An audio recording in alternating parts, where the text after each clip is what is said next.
Hello and welcome back to the Bird's Eye View podcast. We are here on Wednesday, February 26th, just shortly after the Toronto Blue Jays and Philadelphia Phillies have begun their spring training game. I'm your host, Zach Worden, joined as always by Jori Negin-Shecter. And Jory, the spring has sprung. The Blue Jays are back on the field. They are 3-0. They are looking like a grapefruit league powerhouse. How have you been Yes, enjoying the return? I am very much enjoying the return, and I'm just mapping out the parade route as we speak. You and I discussed. I'm thinking that one separate parade for each province and territory is probably the most efficient way to make sure that everyone of the 40,000 strong get to celebrate these 2025 Toronto Blue Jays. Yeah, coast to coast. I think it's really the ideal parade route. You gotta get the country involved, right? You're Canada's team, one nation. That's what it says in the Sportsnet intro song. So gotta take into account, the fans across the country. We're going from the West Coast, from Victoria, all the way to that lighthouse they show every time in the Blue Jays intro song. Yeah, you got to get all of the scenics that they have in the intro video, like the people paddling too. You got to get some Yeah, yeah, some yeah, yeah, yeah. footage there and They'll be everything. on the floats. They'll be on the floats with the Blue Jays. Listen, when you're 3-0 in Grapefruit League action, these are the kind of logistics you have to be considerate of when you're thinking about the prospect of October baseball. You really do. I think the last 2 or 3 years, the spring training champion has been the Los Angeles Angels. I So mean, listen, something Los to Angeles consider. Angels, Los Angeles Dodgers play in the same city, Toronto Blue Jays play in the same city as the Toronto Blue Gr Jays. Great news for the You IBL know, Toronto Maple Leafs. there you go. Exactly. Right. So that's big news for them as well. All right. Well, we have seen some game action. We have seen Max Scherzer rock a Toronto Blue Jays jersey for the first time. We have seen Andres Jimenez put on a Blue Jays jersey for the first time. We've not seen Anthony Santander put on a Blue Jays jersey as he was dealing with some visa issues, but I believe he's expected to return to the lineup shortly. I mean, it's three spring training games, so there aren't like a ton of things that you can take away from the games, I would say. But from what we have seen so far, I think, there are a couple of burgeoning storylines as we go towards the season. I think you look at Scherzer looking the part of maybe not an ace, but I'd say he looked healthy and effective, which was a huge win for the Blue Jays. And I think we can start there. I mean, I know you kind of had the tweet projecting his Fangraphs numbers. But what was it like for you to see Scherzer in a Blue Jays jersey and punching out dudes wearing the blue? Surreal really is the word I can use there. It's only fitting. It was just surreal seeing Max Scherzer rock the Blue Jays jersey. It was really incredible, and for it to be a reality, I think is just so insanely cool. And then for him to go out and four punch outs in 2 innings, looking very healthy, looking very effective. Of course, he's striking out. JJ Weatherholt's one of the guys. He's a first round pick from last year, not exactly an MLB veteran, but he also got Lars Nootbaar, so he's looking like he's healthy, looking like he's in good shape, and going out there and striking guys out. He was getting some whiffs with the changeup. The fastball was sitting. I think I saw 94, might have touched 95 last year, I believe. He was in the 92 range, so it sounds like that's encouraging that he's getting his velo back in some capacity. And who knows how that holds up over a 162 game span, but nevertheless, just all encouraging signs out of Max Scherzer, who all of a sudden I think might be better than your fifth starter if this is how he's going to pitch. Yeah, no, I think the velocity was really encouraging. I think, I can pull it up here. But he topped 94.2, average 92.6, which for his first outing of the spring, I think that's a huge win, right? Like we've seen, Chris Bassett come out there and throw like 84 or 85 mile per hour fastball. So seeing Scherzer get up there when he averaged, I believe it was around, 91 last year. A really nice step for him. The eight swings and misses. Really, that's a pitcher that he is. He's been one of the most dominant pitchers in the zone for his entire career. And I think, you point out the Lars Nootbaar punch out, and Nootbaar after the game, he said, he's still the guy.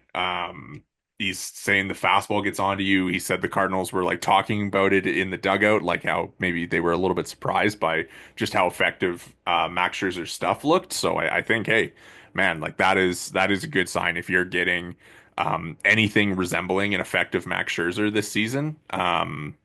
You're gonna take that, you're gonna run with it to the bank, and it's gonna be great for Blue Jays fans to watch him be successful.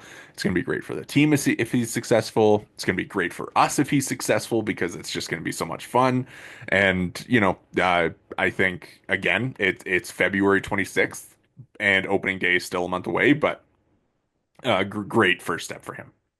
Yeah, I think that the big thing is just the confidence that he's healthy, right? He could have come in and could have been throwing 89, and the curveball looks flat, and the changeup doesn't have anything to it, and it's a dead fish out there, and showing a fringy fast. Like it could have, there things could have gone a lot worse, and things went almost as good as you possibly could have imagined, save for basically the first at bat of the game where Yeah. Joey Loperfido absolutely eats it against the center field wall, right? But beyond that, he was exceptional. The question I guess I have for you is, I mean, again, it's one start, so like you're not really supposed to get ahead of yourself like this, but does our preseason expectation or kind of projection, so to speak, where we kind of we're guessing that he'd maybe be in the 3.90 ERA, four ish ERA range.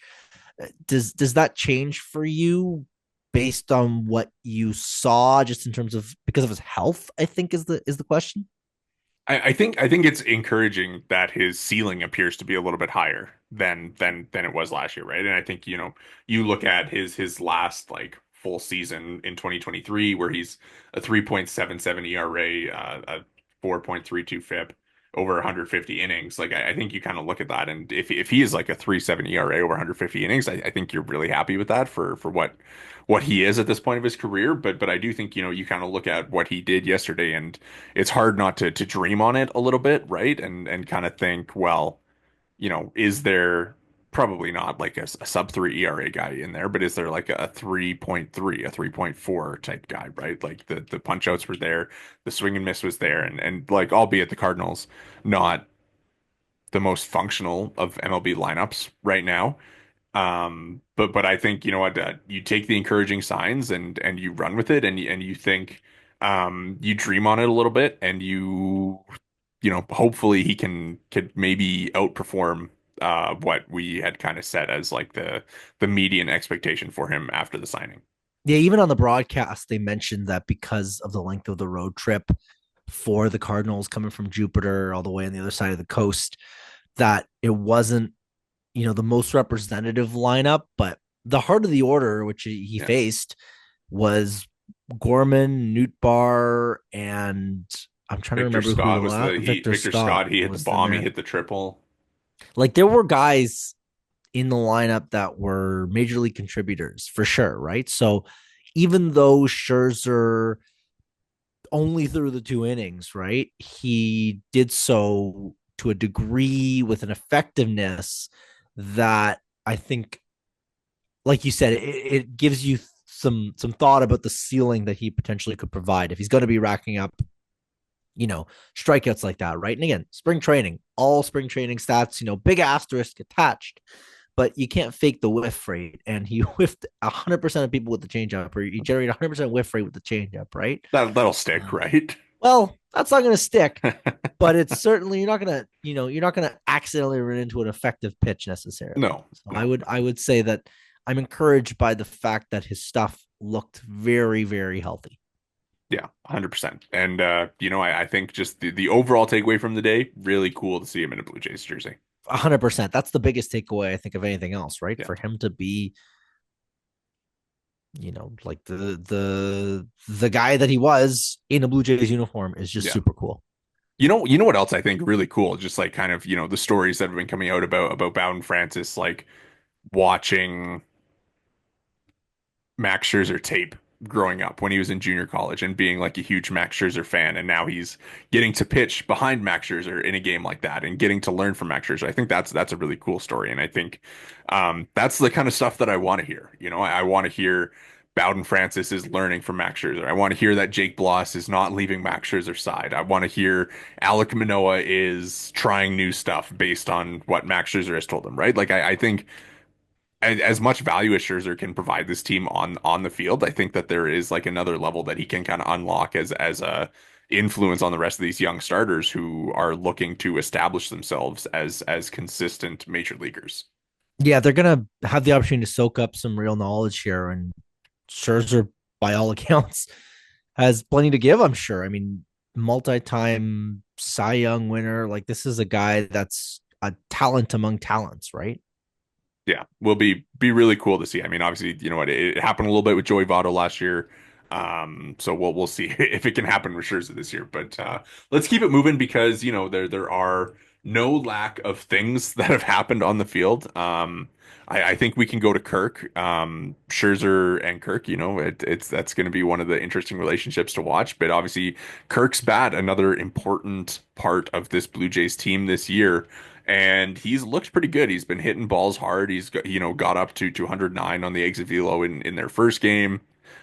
Pretty much harder than he hit the ball at like any point last season. So, how encouraged are you that Alejandro Kirk, you know, by the reporting, it sounds like he's been in Dunedin for multiple months at this point. How encouraged are you just to see like some early results for him, even if it's, you know, already not even a week into the year? Yeah, extremely encouraged by him. He's just, as we talk, he stepped up to the plate right now, just a little behind the scenes of us having the ball game on. But yeah, Kirk, I'm really excited by the process that he's again shown, right? It's the same thing where, you come into spring and at the end of the day, the results are bordering on meaningless, right? There's very little relevant information to be gleaned per se from, if you have a 250 average or a 300 average or hit 2 home runs or hit 5 home runs or 10 home runs, but the thing that I think is of relevance is things like, your process and your exit velo. And if Kirk is going to be hitting the ball hard like the way that he was, in his breakout year and his all-star year, that's when that's when you've got my attention, right? I don't know what his max exit velo was or his average exit velo was in 2021 or 2022. Obviously, 22 he makes the all-star team, but like if he's gonna be an everyday like great starter like he's shown the potential to be, and who knows if he's got the stamina to do so, but in terms of just talent, it seems like he does. If he's going to do so, he's going to have to do so with the skills he showcased back in 22, right? And if he's going to be hitting the ball hard, then that's all the more reason to believe he can do that. Yeah, I mean, you look at it, right? He is going to play in an ideal world, probably like 130 games this year, and that's a heavy workload to take on. So, if he's able to kind of keep the bat up over the course of those games, like it's a really huge boost for this Blue Jays lineup, which is in real need of like somebody behind the top four to come through and kind of be that positive contributor. And I mean, you can look at it like, I mean, I've the numbers up here. His average exit velocity in 2022 was 90 and a half or 90.5, and his hard hit rate was 45%. Last year, his average exit velo was 89.4, and his hard hit rate was 40.6%. So, you know, pretty significant differences there. He did have like his he said his max EV career for his career last year at 112.9. Um, but yeah, I think he's just one of those guys where he can be a real difference maker for this Blue Jays offense. And seeing him, you know, hit a couple balls over 100, hit a couple balls approaching 100 so far through 3 games is only a positive sign for him. And it's one of those things where I hope that they do give him like a fair bit amount of time in the lineup over spring training. Like, I mean, I know he's got a huge workload on him coming up, but I think like getting his body used to the grind of like playing a little bit more often than he has in the past is going to be important. Yeah, that's the big thing too, right? Is how much durability, how much stamina, how much, whatever you want to call it, is he going to exhibit? I guess is the question, right? Like he's caught, I think, or started, I think 99 games was, I think, his career high. I want to say, as they said on the broadcast the other day, like this is not a guy that's done anything resembling a full season's workload. And like, is he going to be able to get to that point this year? I'm not totally sure, but they don't really have an alternative option. Yeah, yeah, and it's kind of funny too, like the backup catcher battle, right? Like we've already seen Ali Sanchez, we've seen Tyler Heineman, we've seen Christian Bethancourt get into games, so we'll kind of see how that shapes up. I don't think that there's a huge, is there going to be a huge difference between any of those three guys claiming the backup spot? I don't really think so. I know, like John Schneider said, that the backup catcher role is going to kind of be dependent on what they need on the roster. But I think when you look at it, like it's basically, you know, I think it's Tyler Heineman's job to lose. But like we're saying, it's the catching position this year is going to be all about Alejandro Kirk, and if he either struggles or gets hurt, like they are in a real tough spot with their catching depth. Yeah, they're going to be in a position where they're going to have to look externally probably for answers, right? You're going to have to ride the hot hand when it's not Kirk, and when it is Kirk, you're going to have to hope he is hitting the baseball. Basically, is the question, right? Because the defense will be there. The defense has consistently been there, but you've got to find a way for him to, whether it's stay healthy, whether it's you've got to find a way for him to be able to manage the workload. Like this is a big year for him in that respect. Yeah, 100%. And I think it's interesting that we'll we'll see, but can't it's been 3 games and he hasn't played in all of them, but nonetheless encouraged by his start as well. Also encouraged by Bo Bichette. He's obviously been an interesting story. He already hit a double here today. He's looks pretty good. I mean, he, has played 2 games so far. It's 2 for 6. It's so funny. Like you can get 6 at bats in one game, and we're out here like talking about it like it's gonna, tell us what's gonna happen on March 27th. But I mean, for a dude who you need to bounce back and that you need to be a positive contributor on your team this year, like having the early results. I mean, it's tough not to look at them and be like, it's better than him performing poorly. I'll say that.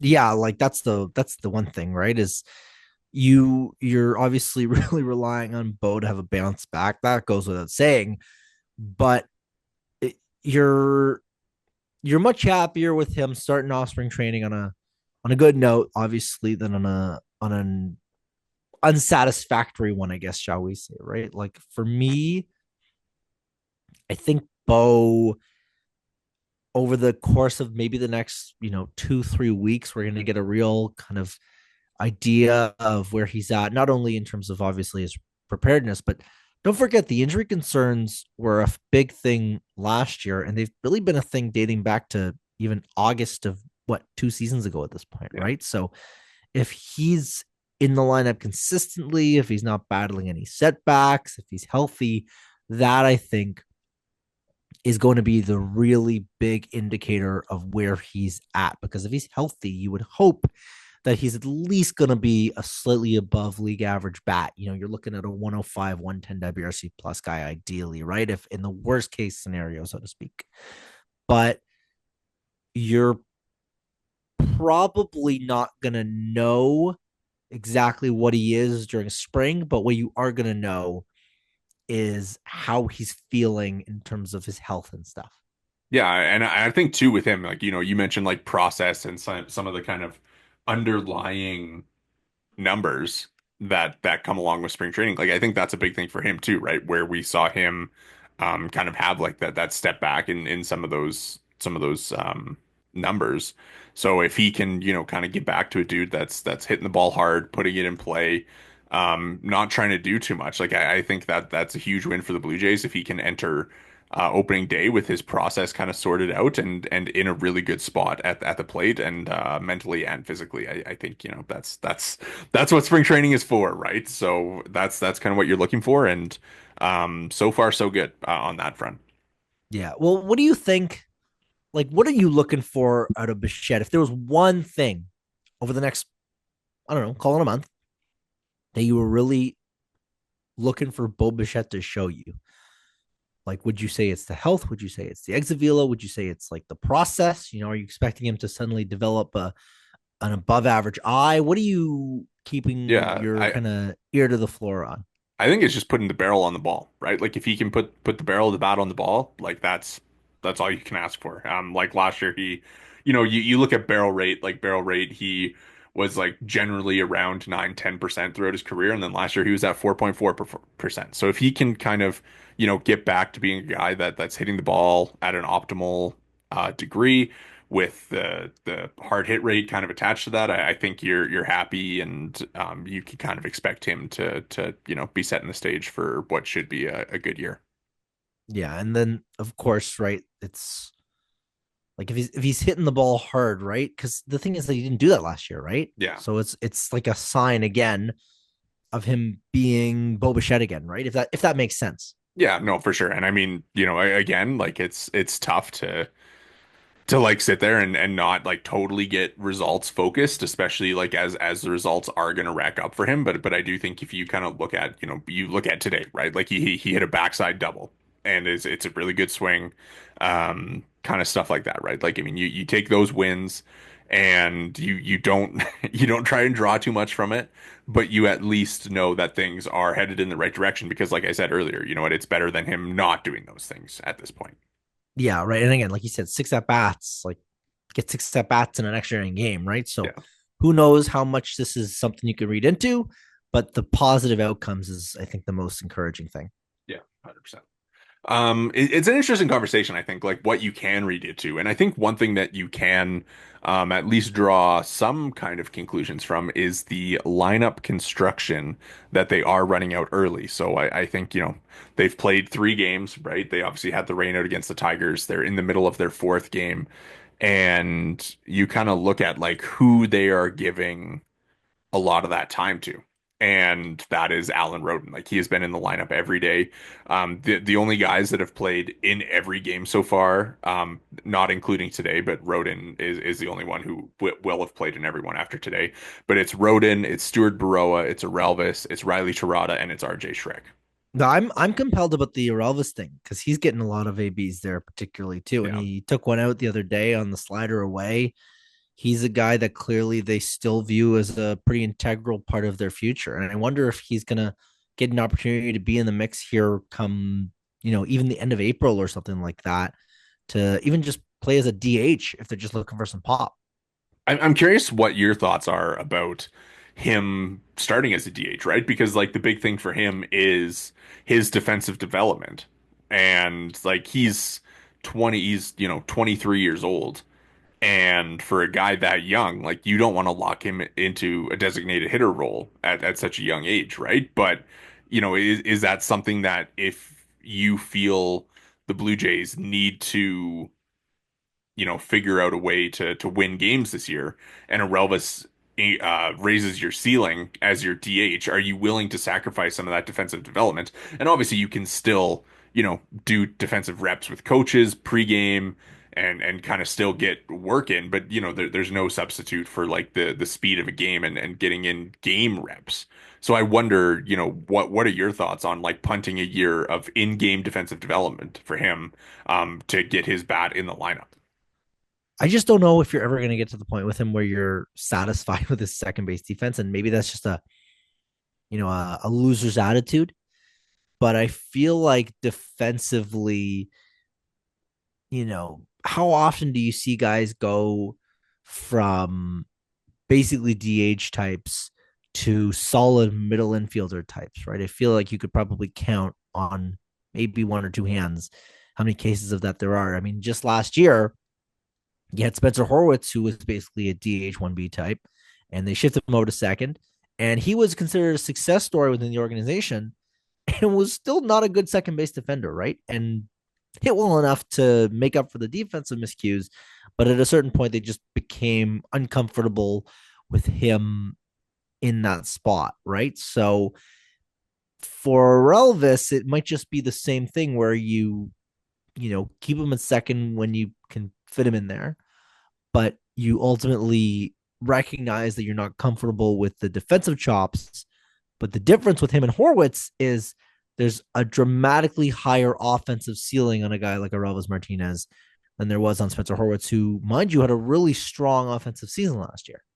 Yeah, no, for sure. And it's funny because like Relvis is like he's been in Blue Jay spring training for what feels like the past like 6 years. And he's always kind of been like a spring training I don't want to say emergent, but like But like a he's darling, yeah. he's performed really well in spring training. So seeing him like have such a hot start where he's, working some walks, he obviously had the home run, he hit the double. Um it's interesting. It's intriguing because, sometimes I think I've said it on this podcast before where, this front office needs a lot of proof to make a dramatic move or even needs a lot of proof to make a small move. And spring training is never going to give you that proof that you need to make a significant decision. But wouldn't it be fun if this front office just saw a Relvis pop off in spring training and made the decision, you know what, you're going to be on our opening day roster and we're going to have you in the lineup every day? Yeah, like I can't think of the last time this front office did so. The last guy to, in a Blue Jays uniform, shock at spring and get a shot, you might have to go back to like the 2015 Blue Jays and when they brought in Castro and Osuna, right? Like I don't think that there's another real example of guys having a big spring and getting a shot. It just doesn't seem to happen with this Blue Different Jays team. regime too, exactly, And right? exactly, right? So it kind of is a situation where he's behind the eight ball already, right? But if he's going to show you this stuff, you got to give him a kick at the can, I feel like. Yeah, it's just such an interesting conversation because he's so young. You don't want to lock him into DH, and it does feel like they have that designated hitter role open for a reason because they want to be able to, like filter guys through there. But like if you're facing a lefty, like how many are there 20 or are there 13 better hitters on this in this organization than Aurelvis Martinez against left-handed No, hitters no, or I don't think left-handed so. No, pitchers? or I don't think so. I think that just purely based on the power potential of him. Yeah. I think you probably put him in your top 10, honestly. Like he's a prolific kind of potential bat here, right? You don't want to keep him shoved in AAA because you're not going to be able to maximize the value that he provides you, which is mash and dingers at the big league level. Yeah. It's so intriguing to me like what his pathway to major league playing time is because this is an organization who values defense so much, right? And they obviously blocked his path at second by acquiring Jimenez. And whether that's for this year or in the future is obviously to be determined based on what happens with Bo Bichette. And third base, a little bit more important of a defensive position on the defensive spectrum. He is probably worse at third than he is at second. But, you know, they acquired Jimenez, and like this kind of goes back to the conversations that we had about like moving Vlad to third, where how much are you willing to kind of punt on third base defense to get more offense in the lineup? And it's not an easy answer, especially the way that this organization thinks. And sometimes, I think that we talk ourselves into things that they would never even consider. Yeah, like Orelva's a third, if we're being Yes. totally honest. I don't know. I think that I'd love to see Orelvis in the big leagues and sooner rather than later. And I think it's just going to be a question of where he can find a spot because, like you Yeah. said, they've put roadblocks in his way. So he's basically going to have to force their hand in a not too dissimilar way to a guy like a David Schneider a couple of years back. Yeah. Um, it's kind of funny because like we've seen it like Orelvis was absolutely raking at AAA last year and it took them a while to call him up. Horowitz was a guy who had to force his way. Schneider had to force his way, and like these were guys who there were like calls for him to or all these guys to get called up and then they never were. So um yeah, we'll kind of see. I again, the spring training performance is encouraging. I think the walks are particularly encouraging for him. Just, having a couple of those early on, like showing some advanced strike zone knowledge. Again, short sample size. Don't want to draw too much from it, but again, would be fun if he could, continue to show this way in the spring and make a real case for himself. For sure. I also wonder, this is maybe a bit of a crazy question, but I wonder if the ABS is something that some of these minor leaguers, like an Orelvis Martinez, I mean, obviously, spring training, but I wonder if it's going to help them in terms of their ability to contribute during spring training, right? Like, I wonder if that's not to be too outlandish here, but it seems like it would potentially be something that some of the younger guys would potentially benefit from. Yeah, I mean they're a little more familiar with it, right? And I think we kind of see all these guys come up with like pretty big walk rates to the majors, and then their walk rates drop. Just obviously major league pitchers are in the zone a lot more often, but I think being familiar with the system is can only be seen as a good thing for these young guys. So I think you look at like an Relvis, you look at like a Will Wagner, kind of guys like that, and the ABS is interesting. What have you thought of it so far? Like, I mean, I don't think that it's like taken away from the game really, but Max Scherzer obviously was a little outspoken about it after his start. You know what I sneaky like about it is the disappearance of the K zone on the main broadcast feed. It brings me back to my days of watching the Jays circa 2012 or even before then when I don't know if you even remember this, but Sportsnet used to have that big ginormous bug on the side of the screen with the strike zone, and it was Yeah, just aggressively huge, and it had the balls and the strikes and the number of pitches and everything.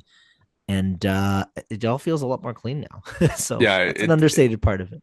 I've one of my like I don't want to say like boomer takes, but one of my, like maybe more traditional takes is I always enjoy watching the games where there is no K zone on the broadcast, just because, it's not like every time there's a ball called a strike, you're upset about it, right? Like you just kind of get to watch and like make your own opinions of a strike zone watching a game. But yeah, no, it's fun to have that back a little bit, and obviously the ABS isn't going to be instituted in MLB this year, so it's not a huge deal, I think, but I think it's fun, it's quick, and it's not really impacting the viewing experience. Yeah, the robots are coming. That's the big story. The robots are Yeah. coming. This episode of the Bird's Eye View podcast is brought to you by BioSteel. Use code Bird's Eye View at checkout for 20% off your order at biosteel.ca. Again, that's code Bird's Eye View at checkout for 20% off your order. For all your high performance hydration needs, visit biosteel.ca. Thank you again to BioSteel for sponsoring today's episode. All right, keep it going on the prospects. I mean, obviously we talked about Alan Roden a little bit, but and how John Schneider, or I guess Ross Atkins, kind of called him out on like the opening day as like the one prospect that he's watching, and he's only delivered, right? Like he's looked really comfortable in left on left matchups. He had the double against Garrett Crochet. He's had two doubles already.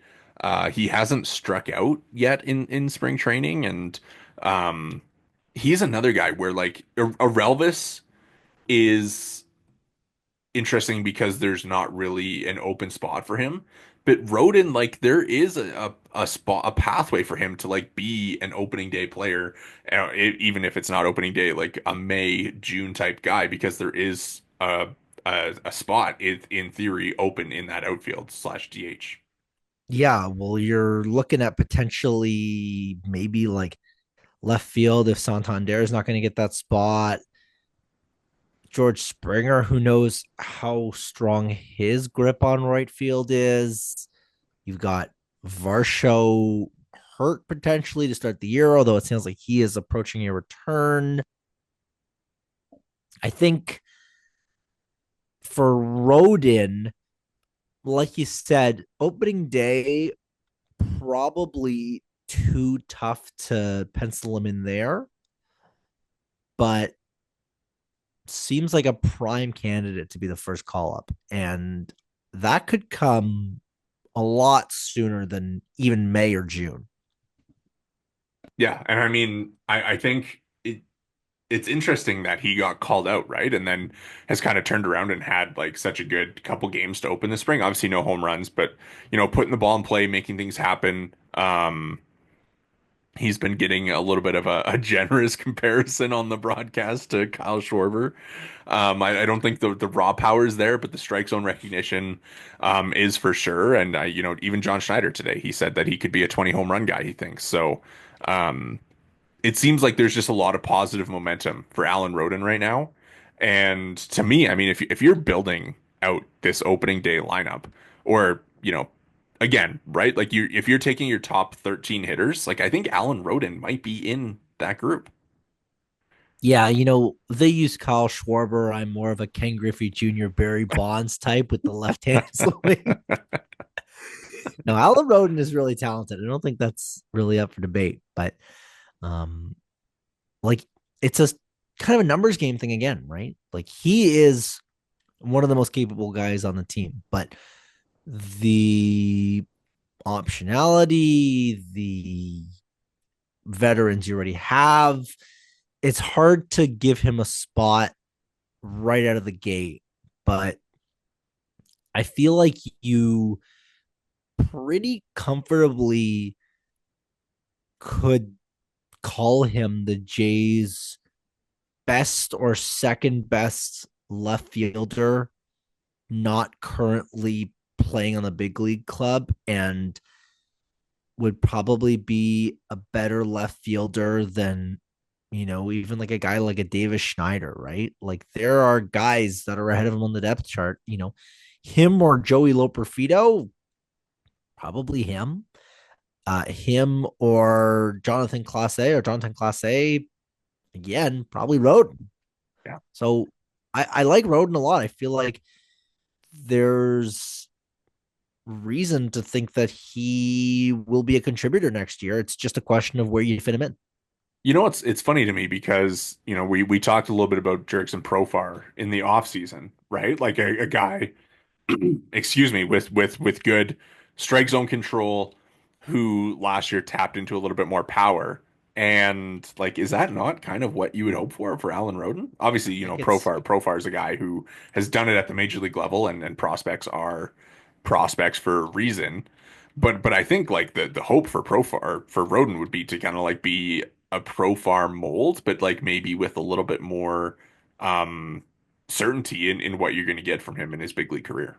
yeah. Well, the certainty might not be the right word, just because obviously Profar has done it at the big league level, but just again, you could have gone out and you could have spent, what was it? You got He got 45, I want to say. 42 over three, I think. Yeah, you could have spent 15-ish a year on, you know, Profar on Yerkes and Profar, or you're probably going to get at bare minimum 70% of Profar's production at a Roden this year. And that's definitely a conservative estimate. So to me, Roden is a guy that you can look at with some cost certainty, with some cost efficiency, and potentially could be a guy able to contribute in a similar capacity because the Jays do need another outfielder. What do you think about the idea of him being like, if it's July 1st and Alan Roden is the team's leadoff hitter? Like, I think that's 100% a possibility. I probably would put it as a bit more of a long shot. I think that, again, the Jays seem to be a little bit change averse. I think that it wouldn't be the most surprising thing if on July 1st, George Springer is still the leadoff guy. Although hopefully his grip on that is a little bit more tenuous, so to speak. But like, yeah, I think that it's definitely a possibility. Well, I mean, you like Springer today. Springer was batting fourth, and Jimenez was leading off.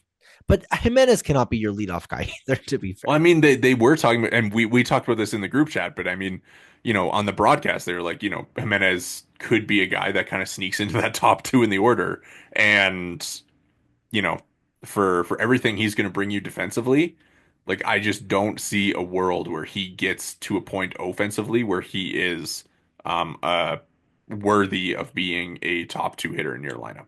It would take something pretty exceptional for that to be the case, right? It would be like putting Dalton Varsho as your leadoff guy, but even less so because you're looking at even less power potential, right? Like he's not a guy that should be up there. Yeah, I know that they want the speed up there and everything. Obviously, their first spring training game, I think it was like almost all of, or both two of their three runs, came from stolen bases that, came around to score. And it's, I get wanting to have the speed on there, but to use your speed effectively, you have to be on base. And Jimenez the last 2 years has not like effectively gotten on base at an acceptable rate to be a top two guy. No, and I don't think that he's going to be a guy that's going to get that opportunity in a meaningful capacity to start the year. Maybe occasionally he'll be up there, but you got to figure that the Jays are smarter than that, right? Like that's a very archaic, decision making process. I did want to get your thoughts. Like, I mean, this David Popkins stuff, the quotes that he gave the other day, um, felt like he was speaking directly to the fans, in Well, a the way, like damage, him talking about where he said damage, that he right? loves damage, right? The year after Don Mattingly says damage is a dangerous word. Yeah, like I don't know. That's a very interesting thing to say explicitly, right? That's a very different attitude than it was last year. Look, I'm all in on David Popkins. I'm ready to be David Popkins' number one fan from here. I think, reading the quotes that he gave where he's talking about like scoring in different ways, right? Like last year, they couldn't score via the home run. They obviously couldn't really string hits together. They didn't walk all that much. And now, he's talking about like where they need to kind of employ all different approaches, right? I think he's talking about, situational hitting where, the reports have been that they've been working a bunch on situational hitting so far this season, and where he's talking about like getting your swing off at appropriate times. And I think that that's kind of the stuff that you want to hear um, for a guy who is coming in and has like a new outlook on hitting, kind of a little bit more of a modern guy. He's 35 years old. Like that's the type of guy that I would feel very confident in as my hitting coach, and I'm pretty excited to see like what kind of difference that he makes in the organization and potentially individually with some of the younger hitters. I think the fact that he's an external voice is what Yeah. compels me the most about him. And obviously, we had a whole discussion about him a few weeks ago. But I think for Popkins, it is really just that you're bringing him in from a different organization with different philosophies, with different thought processes, and it's something that the Jays have been a little bit limited on in terms of their ability to find voices that are dissenting, I guess, right? So it seems like he might be a bit of a dissenting one, and it seems like that's something that the Jays should be welcoming to their clubhouse. Yeah, no, 100%. I think he obviously comes from an organization. He kind of came up with the Dodgers and then moved on to the Twins, and seems like he got scapegoated a little bit in Minnesota last year. Like this is a guy that I feel like shouldn't have been on the open market as a hitting coach. Well, probably just a case of just Minnesota looking for another voice, right? Well, But it was yeah, what was it, one down year, right? Like they were yeah, one of the best offensive teams the year prior. It's a good get for the Jays, right? And we'll see what he has to say as the rest of the season rolls along. We'll see how the Jays perform. But that initial quote, encouraging is the word I'd use. yes, for sure. Excited to see what kind of happens there. I guess kind of, with that, like, I mean, is there anybody else that you've kind of particularly noticed this spring? Like, I feel like Orelvis, Kirk, Bo, Roden have kind of been the main headliners of what's gone on so far. But has there kind of been anybody else that's like stood out to you, or a guy that you've been intrigued in their one inning of work or in their like three at bats? You kind of put it there, right? It's so early to even say. And obviously, you're really happy with those four and the way that they've performed. Beyond that group, I'm not really sure I have anyone else really to single out. You did point out something about Vlad that concerned you. I don't know if you want to get into that. I don't know if it's something that you think is even relevant, right? Like, Yeah, it's I don't know. I don't know if Vlad is someone that you're looking at concerned at all. it like yeah, it's February whatever, and he's coming off a interesting time for him. We'll call it that. I want to get your thoughts on that because you weren't here when we discussed it last week. But yeah, it's you just kind of look at his swing like it's not quite at the same point as it was last year. There's a little bit some moving parts in there that you can see in the at bats. live AB videos from the reporters down there, or just the spring at bat so far. I think you kind of see that stuff. You can kind of see the big differences in his hands if you look at his swings from last year to now. But again, it's nothing that if is very concerning to me on like February 26th. If it's still happening on March 20th, then maybe there's a little bit of cause for concern. But you know what? He's a veteran. He's coming off such a great year. I'm not really overly concerned about Vlad. But yeah, like I said, I did, last week we had Show Ali on and you were unable to kind of make the episode. Post Vlad contracts Saga. saga. Yeah, it's the saga is going to be ongoing for a while, as there's already been like 8,000 pieces written about where he's going to end up.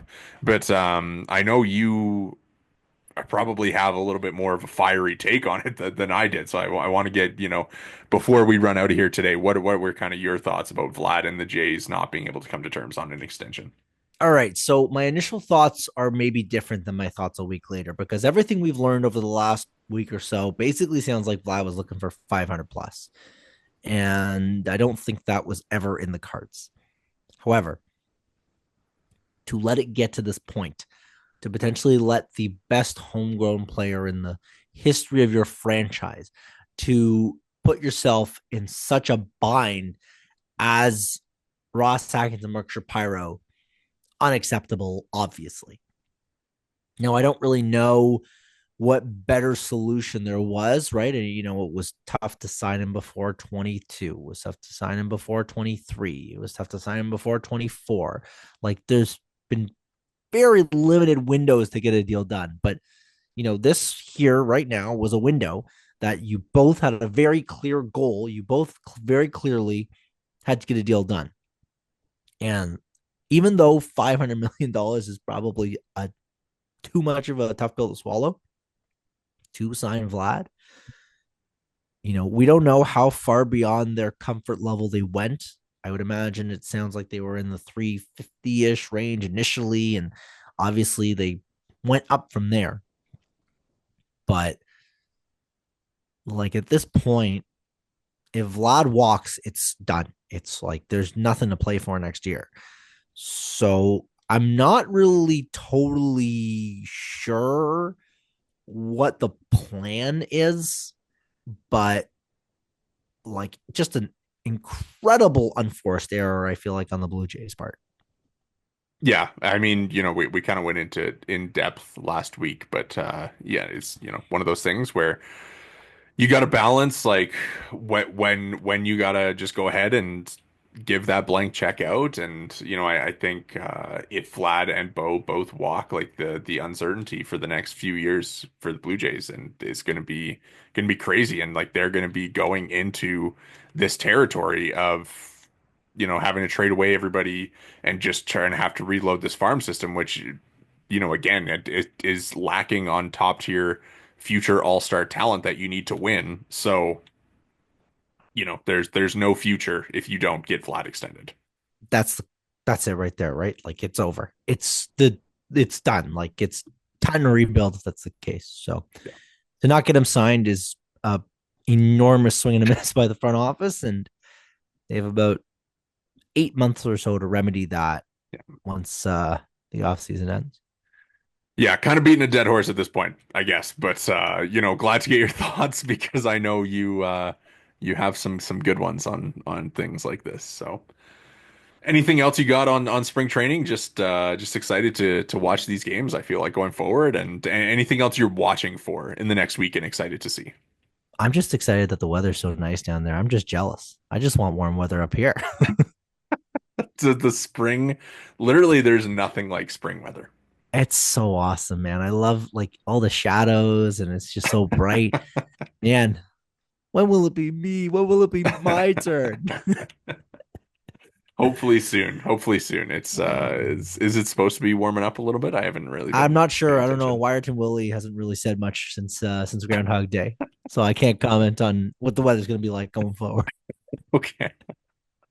All right. Well, with that, that is going to do it for us here today at the Bird's Eye View Podcast. Make sure to hit the subscribe and like buttons if you're watching on YouTube. You can find us there at the Bird's Eye View Pod. If you're listening along on the podcast provider of your choice, make sure to drop a follow and review. You can follow us all on Twitter. I am at Worden_Zach. Jori is at J Negin-Shecter, and the pod is at BEV_pod. Thank you so much for listening.